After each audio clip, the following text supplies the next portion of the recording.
సికింద్రాబాద్లో అత్యంత దారుణమైన ఘటన వెలుగు చూసింది. తన వ్యక్తిగత సమస్యలను పరిష్కరించుకునేందుకు ఓ టీవీ షో ఆశ్రయించాలనుకున్న ఓ అభాగ్యురాలు కామాంధుల చేతిలో ఘోర మోసానికి గురైంది. వరకట్న వేధింపుల వల్ల భర్తకు దూరంగా ఉంటున్న బాధిత మహిళ ఆ షో కోసం నగరానికి వచ్చింది. పంజాగుట్టలో ఆఫీస్ అడ్రస్ దొరక్కపోవడంతో తిరిగి సికింద్రాబాద్ రైల్వే స్టేషన్కు చేరుకుంది.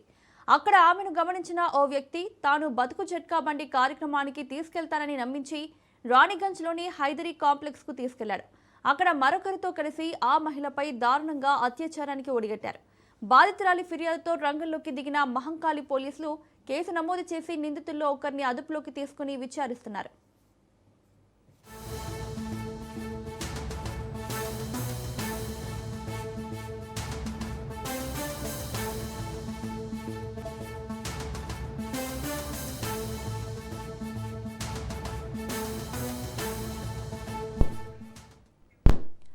సికింద్రాబాద్లో అత్యంత దారుణమైన ఘటన వెలుగు చూసింది.